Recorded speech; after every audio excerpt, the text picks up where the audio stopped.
or I should say greetings. It's Eric Bakker, the naturopath from New Zealand. Thanks for coming back. How do you prevent Candida die-off? How do you stop that die-off from happening? This can be a good video for people who are interested in knowing a bit more about Herxheimer reaction, okay? And about die-off and about all of the crap that goes with it. What I read online is just amazing. You know, I've just spent a good half an hour looking at a few sites, you know, different medical sites and natural medical sites, and trying to get a feel what people say about die-off and how they treat it, you know, what they recommend for their patients. And some of the stuff I read made me laugh so much. It was like watching a Jim Carrey movie, literally. You know, I was just literally on the ground, just about rolling around laughing. True. Anyway, I like Jim Carrey and Robin Williams. Now, a very interesting one I just saw on a site I won't mention was a medical doctor who talked about Candida and die-off and said the best medicine was diflucan. In his experience, it worked so well. Well, like, it got news for you, doctor. It's got to be one of the worst drugs I've ever seen, diflucan. It's just fluconazole. It's just a waste of time for so many women in particular.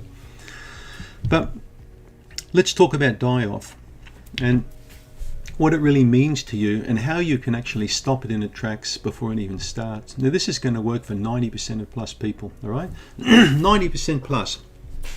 I've made videos before on die-off, but yeah. Anyway, let's talk more about it. So if we look at Herxheimer, Dr. Karl Herxheimer was a dermatologist, and I think he came from Austria, born in the 1850s, 1840s, and quite a clever doctor. Very brilliant guy. In fact, I think that went on to, I think he was one of the founders of one of the universities in Austria. Now, he hooked up with another guy. I'm just trying to think of his name now. I think it was Dr. Adolf, no, not Adolf, you know, with a H. Dr. Adolf Jarich, I think his name was Jarich. So Jarich and Herxheimer were good mates. They worked together. They probably had a few beers together and you know, went around the town, and probably lived around the time when Sigmund Freud was sort of walking around with his pipe in Austria. But what these guys did is antibiotics weren't discovered until the 40s. Late, I think, sort of early to mid 40s, 1940s, antibiotics came out. Before that, they used mercury. They used a drug called SILVESTROL, I think it was called SILVESTROL, which in fact a professor here in New Zealand studied in 2005 recently, had a really good look at that drug and found it quite an amazing drug.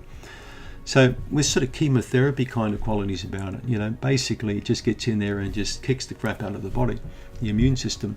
But what they found is that when they treated patients with mercury, or the SILVESTROL drug, is they got massive secondary reactions. Because syphilis, you've got this bacterial infection, you've got these small things circulating in the bloodstream called spirochetes. So when they gave you know, mercury to people with syphilis, usually after about, I think, several days, they'd have a massive fallout, huge reaction, itchy skin, they'd be sick, they'd be vomiting, they'd basically really in a bad way. And that's where the word Herxheimer reaction comes from. Okay, the Herxheimer, it was initially called Jarich-Herxheimer reaction. So what it's come to signify is a treatment can be so strong and severe that it invokes a very powerful response, okay, on the physical body, particularly the immune system. So what can you learn from what I just told you? Well, obviously don't swallow mercury. It's not a good idea, because now we know it actually kills people. And probably keep away from Dr. Jarich and, you know, Austrian doctors and stuff like that. Just be careful what people give you, you know. But the point I'm making is when you give a very powerful substance and you keep giving it and giving it and giving it, you invoke a very powerful secondary response in the body. Okay, the secondary reaction, doctors call it. So that's the body basically fighting back. Now, many people haven't got a clue what the Herxheimer reaction is. Some people call it impaired liver detoxification. Other sites I looked at said the kidneys need more activation. Another website said all you guys are just stupid, you don't know what you're talking about, it's about lymphatic drainage. So I don't think anybody really knows. There's a lot of weird people out there with weird theories. But this is the kicker, okay? The main thing I want you to deduce from what I've just told you is you've got to go very slow. In fact, the more severe you've got a yeast problem, and the longer you've treated it for with allopathy or Western medicines, the more caution and circumspection you need around your treatment. You need to be very careful, okay? Very careful in the first few weeks particularly, because if you come in there and take a product like CanXida Remove, for example, you were to take 1 or 2 tablets, say on a Monday, on a Tuesday, on a Wednesday, same. You think it's not working, I'll just double or triple the dose. I'll take 6 per day. Within 14 days, you could be lying in bed for a week with serious gut problem, with serious skin problem. Now we're talking people with major yeast infection, okay, with massive jockage, with a lot of bloating and gas, with major sugar cravings, with anxiety, depression, all the shebang, all the stuff that I experienced. I just don't want people to go through the Herxheimer reaction that I experienced when I was in my 20s. It was hell on earth. And I know a lot of my patients have also been through hell on earth, particularly people who saw me before I started to really explain about what Herxheimer is. All right? Herxheimer is really bad for some people. It can send them to the emergency room. For many others I've worked with, Herxheimer is a very mild reaction. They could get just some chills or fever, a bit of a headache, and then it passes. But it can be unpredictable. That's the point I'm also wanting to make. It's unpredictable. Some people with a minor yeast infection can suffer massive Herxheimer, and other people with a major yeast problem can have a minor Herxheimer reaction.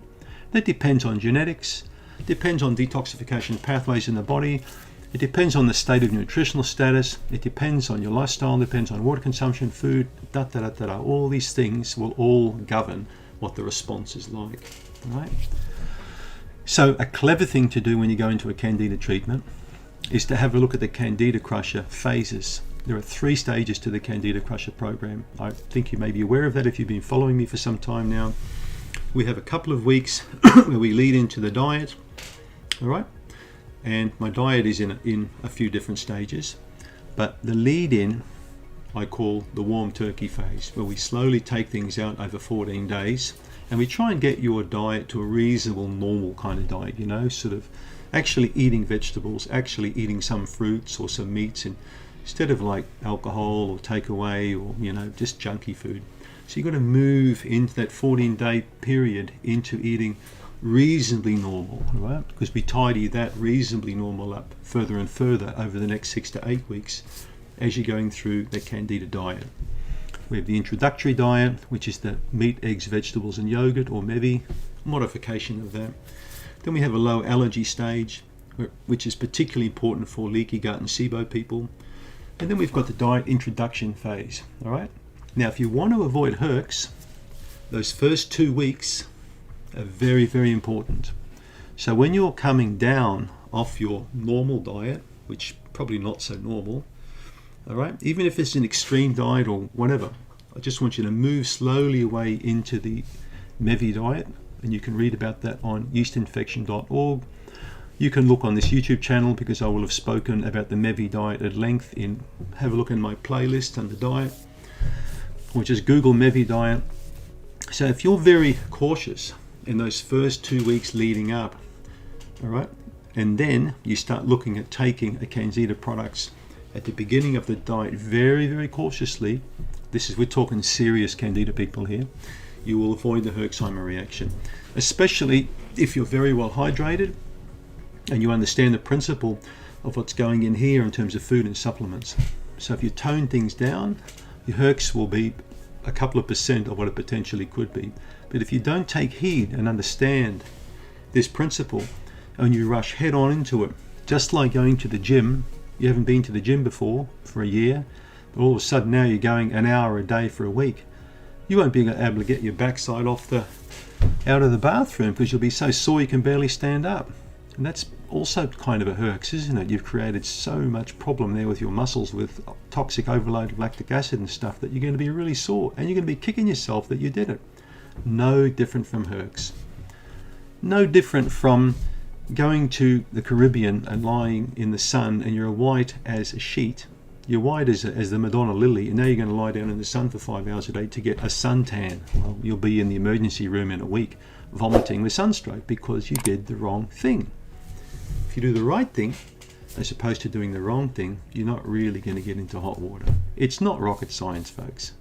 It's common sense, something that's really lacking today. Thanks for tuning in.